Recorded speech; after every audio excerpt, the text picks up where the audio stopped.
So this is probably going to be a slightly shorter episode than the last couple. I don't have any big topics to really discuss today. I can hear some of you going, "Oh, thank God, it's a short episode." Um, but I guess I have one thing I want to talk about. But it's not a big topic. It'll only take me a couple of minutes to go through. Um, so first of all, uh, I guess I'll actually just jump right into the topic, won't I? Which is one of the things that has always bothered me about the recent Sherlock stuff, the television shows and the movies, excuse me, that came out. Now, in my mind, what Sherlock does is a superpower. It is a mutant, fantastical superpower. He is able to look at the information and deduce the correct answer. Now, I know what you're saying. Well, no, Sherlock uses logic. No. See, the thing is, and this is something I actually like talking about, something I've talked about many times before, something I myself have experienced in my own life many times. Logic is a path to an answer, not the answer. With the information you have available, you can presume and you can deduce and you can juxtapose all you want, or not juxtapose, speculate all that you want. But in the end, all that is speculation based on the facts. I'm not saying logic should be thrown out the window. But you know, what Sherlock does is basically magic. He looks at the evidence and he says, oh, that, and he happens to be correct. Cool, I'm with that. But I like this episode because it portrays the reality of that. See, what happens in this episode is Seven gets a tremendous amount of information, a colossal amount of information dumped into her brain. And as the doctor later points out, and this is true, by the way, this is actually something we understand with real-life brain stuff, you get so much information, the brain has to make sense of it. It literally, in her case, because she was having such a ridiculous overload of information, to the extent that I'm not sure you or I can even imagine, that she was starting to just create patterns out of information, forcing a logical conclusion onto the facts that she had in front of her, forcing a way that everything made sense. And if you'll notice, her conclusions, each time she goes in, get a little bit more out there each time, which is really good writing, I might add. Really good job on that. First time, she logically deduces, about the bugs in the spice, which, by the way, gross. Whoops. Sorry. Don't know if you heard that. She deduces that there were bugs in the spice, which, again, is super gross. And I don't even want to talk about that part of the thing. I mean, seriously, Neelix brought spice on board with bugs in it. Anyways, she deduced that from a fairly small amount of information, relatively speaking. And she even lies it all out for us. So, okay, that worked out. Then the next thing she deduces is just a wee bit more out there regarding the Caretaker, and then she goes straight to the Janeway's plotting against all of us, and then she goes straight from that to the Chakotay's plotting against all of us, and then she leaps forward to the you're all plotting against me. She enters a state of genuine paranoia. And I gotta be honest, that probably would happen to most people if we were subjected to that level of super information overload, that is to say. Especially if we were someone who had, I don't know, super strength and Borg tech and all sorts of other things that made us basically a superior person. Which, of course, none of us do, because we're all squishy, fleshy, horrible humans. Point being, though, I like the way that's presented a lot. It is actually really funny to me, because it, as I said, it is in our nature as people to process what we intake. All the information. Some people don't really think about the gargantuan amount of information we take in every single day, visually, audibly, sensibly, from every single one of our senses. And it's all being processed up there. So it's natural for us to try and output something from that. It is, in fact, logical to do so. One other thing I find interesting, though, in the way Seven presents this, and I have to admit I am victim? I am a problem. I make this mistake too. She presents speculation as fact. Note the way she talks. The first few times she basically says, well, here's the things that have happened. Here's what I think happened as a result. the further into the paranoia she gets, the more she starts to present her speculation as if it is concrete fact. Most notably, the whole tractor beam cloaked ship thing, which she wouldn't let go of that, despite the fact there is no actual real evidence, only speculation, of a cloaked ship and a tractor beam. So, it was a nice touch that she started believing her own speculation. Now, again, I'm guilty of that as well. I try very, very hard to say, I think this, or we think this, or we're not sure, but I have slipped up as well. I've been trying to be much better about that, especially in more recent stuff, so forgive me for when I screw up on that. The thing that ties into this beautifully, though, is Tosh, or Tash, I'm not sure how you're supposed to pronounce his name, just kind of happens to be within range of Voyager, and they just kind of happen to go by him, and he just happens to have something that will help them get further home. Now, that is a huge coincidence, but brilliantly, that's the point. That is actually the point. And I love this. It's surprisingly smart writing to have an episode where it's all about logical deduction and how you can take logical deduction too far. And remember, Seven, by her very nature, regardless of Borg, regardless of, humanity or whatever, she seeks logical resolution. She demands logical resolution. There has to be a reason for things, right? So she looks at this total coincidence, and the answer, it's a coincidence, is not enough for her. And so she just tries, just her brain wraps itself around itself trying to come up with an explanation for why this coincidental thing happens, when in fact the whole point is it is literally just a coincidence. They happened to cross a guy who happened to be benevolent, and who happened to be working on tech to launch himself a great distance that they can then use as well. It's a nice touch. And I like this, and I praise this, because in most episodes, especially of Star Trek in general, this would just be bad writing. But in this case, it complements the theme of the episode, and therefore is actually an aspect of good writing. So that's nice. I got to point this out. I'll talk about another thing in just a second, but there's this line where Seven says, "We have been perpetuated by a conspiracy to keep Voyager in the Delta Quadrant." And Chakotay is like, "By whom?" And she says, "Captain Janeway." My first automatic reaction when I saw that was, well, duh. Wait, that's it? That's your big revelation? We've all known she deliberately trapped us out here. That was in the first episode. She was pretty blatant about it, actually. And I cannot ignore the meta of this situation. For those of you not aware, I've tried not to talk about this too much in my show, but there's a lot of Star Trek fans who argue to this day. I shouldn't say that. I should be more literal. The last I heard of it was last year.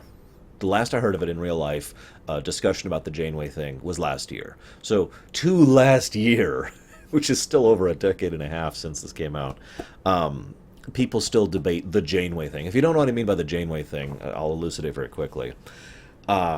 Janeway stranding them in the Delta Quadrant.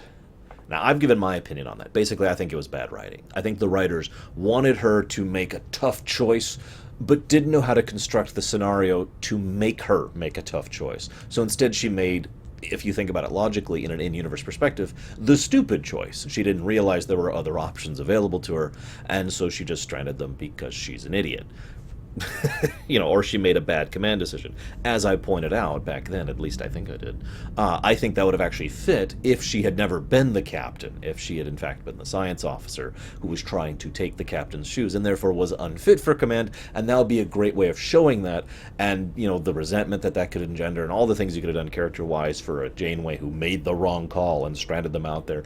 All that, of course, is thrown out the window because she's just an idiot. Or some people argue that she did it deliberately, or some people argue that there really was no choice and fuses don't exist. And I've heard a couple other variants of this as well.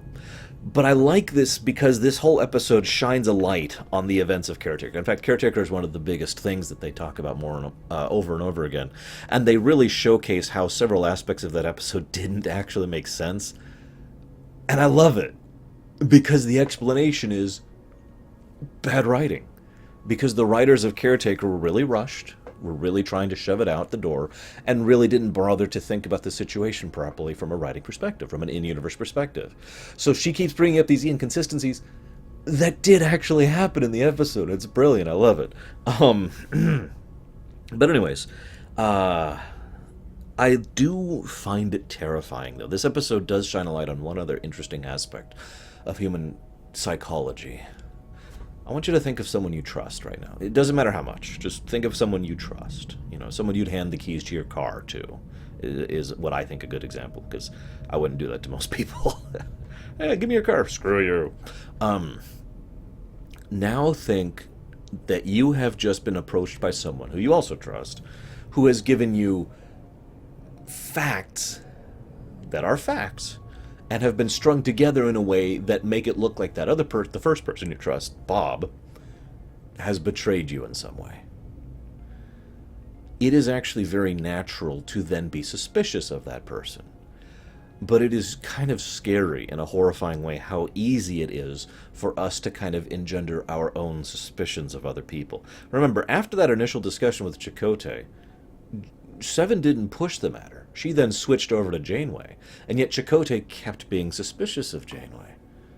After all, and this is, of course, again, coincidence, all of this happened right after she had just protested making a sideways trip. This is brilliantly subtle, by the way. She had just protested, making a major side trip, I forget, a major detour for a minor nebula.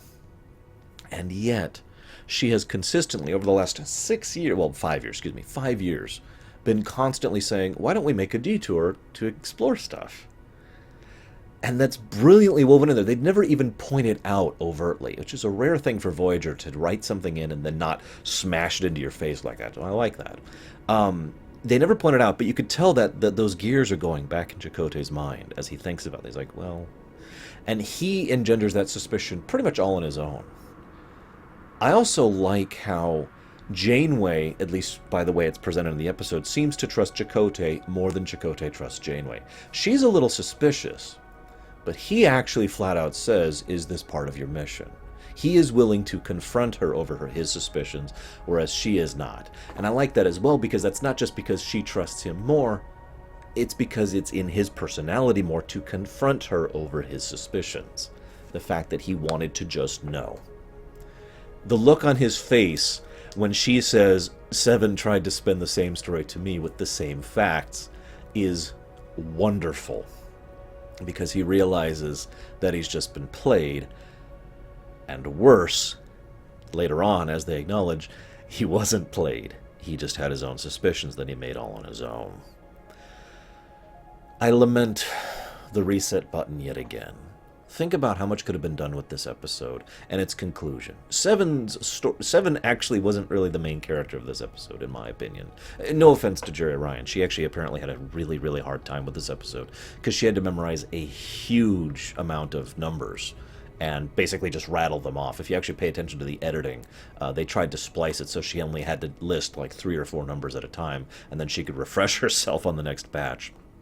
And her performance comes across as rather wooden as a result of that, because she was focusing so hard on remembering her lines.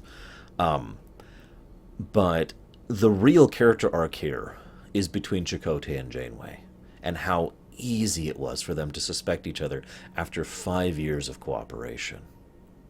Imagine if they had followed through on the thread that was intended to be dangled from Scorpion and should have been really worked forward on in Equinox. Imagine if this was truly a divide between these two, the realization that they actually don't trust each other, and what they're going to do about that, and how they're going to move forward. They even acknowledge flat out, we don't have an answer for this. It's such a shame that they didn't expand upon that. I only have 2 further notes, and then I'm done. Like I said, short episode. I do like how, as soon as Chakotay realized, he's been played, like I mentioned earlier, as soon as Janeway realizes he's suspecting her, their suspicions just go away. You could almost sense the relief from both people, like, oh, thank God.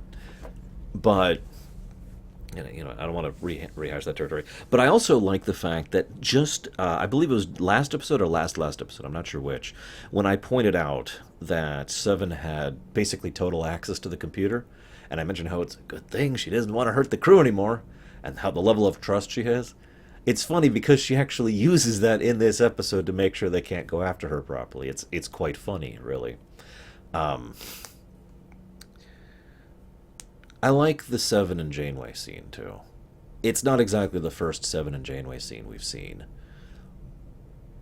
but it's a good one because it speaks to the heart of what Seven is. Seven has grown a bit of sentimentality, but at her core, she is still a logical person.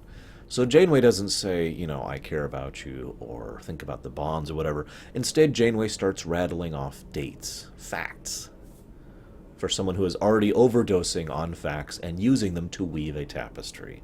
So Janeway does the exact same thing. Says, this date, this date, this date. And on these dates, all of these things happen to make the two of us closer in terms of friendship, in terms of care. And it really helps add to that maternal aspect that Janeway has always had to Seven, which I really like. And I wish it had been explored even more, because I think this is actually the last we're going to see of it overall in the whole series. That's all my notes. Let me double check. Yes. So, hope you enjoyed. Next week, of course, we'll be discussing a new episode. I don't remember which one. Hang on, I'll check my notes. What do we got here? What's next week? Pathfinder. Which one's Pathfinder? I don't know, but I know the one I'm really dreading is Fairhaven, so I got a couple weeks before that one. I'll see you next time, guys.